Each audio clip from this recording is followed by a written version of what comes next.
What is the gluten structure that I had before? It was 75%. So now I'm going to stretch it out. And now it's almost like magic that this dough, just by sitting for, I mean, is this amazing? Oh yeah. See how the gluten development has really, really much more improved to it just by sitting there. You just have to be patient over here, you know? So, and we have definitely not oxidized this dough. Cool? So now what you're going to do, you're going to take this and we stretch and fold. Stretch, fold. Stretch, fold.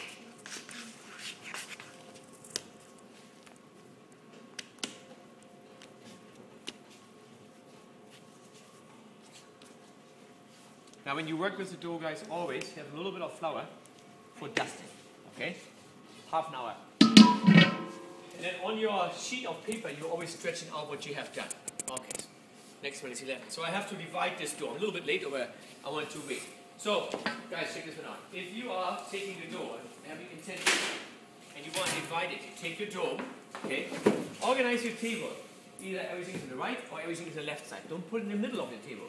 You know, because you have to have a little work sequence. Put flour, a little bit, loosen the sides, and invert them. You see I have flour on the bottom together. So what you don't want to do is fold this together and take it out, because then you're going to give your dough another stretch and fold. You understand? And then the dough is really, the gluten is locked. It's very difficult to work with. You can't do this. So I took it out, and then what we're going to do is just take a towel and you wipe them off over here. Okay? I have always towels for you. Wipe these off. You don't have to wash them. You can wipe them off so they're nice and clean when you stack them, guys. Okay? Because if I see dirty towels and you see your group number on it, I take points off. So two things you can do. Clean them, or never write your group number on it. I would clean them. Alright, yeah. So, now. Guys, you know when you mix the dough, see how nice and relaxed this is. When you mix the dough, you think you can tell if you forgot the flour? Yeah. How can you tell if you forgot the flour? That's the most, yeah. How can you tell that you forgot water? It's very dry. Flour will come out little by little. How can you tell if you forgot salt? Tasty. Tastes like chicken. Well, you know, if it tastes bland, before you forget the salt. How can you tell if you forgot the yeast? What? Gluten structure still there. You can taste it by the dough.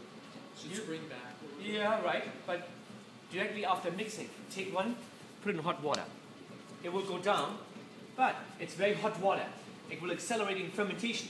So, right now it's dense. The more fermentation will take place, the more buoyant it will become, and it will come up.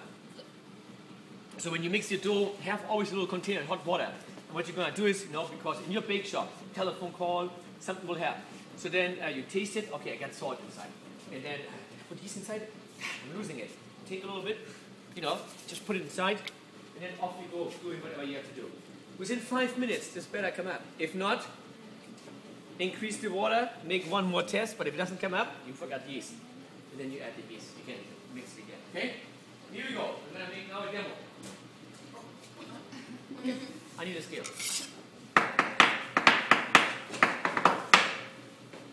Give me this one. I like it. So always, guys, when you scale out, have flour on your table. I want you to have flour on your table, guys. If you don't have a bowl over here, if you have a scoop, I take points off, okay? And it's lack of reason glass. Turn it on. 14 ounces. 14 ounces, very good. Yeah. When you scale it out, check it out.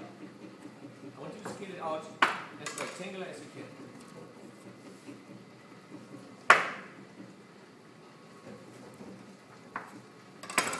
Put it right here.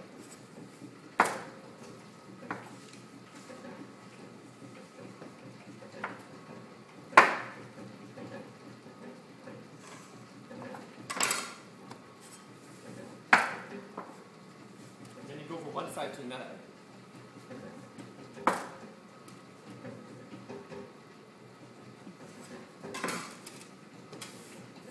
See?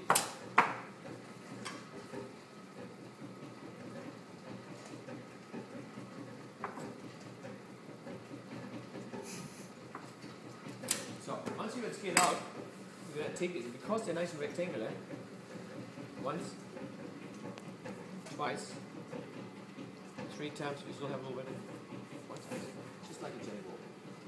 Put a little flour at the bottom, seam goes down, once.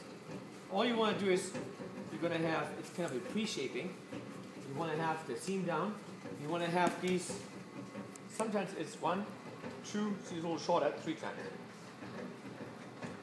Seam down.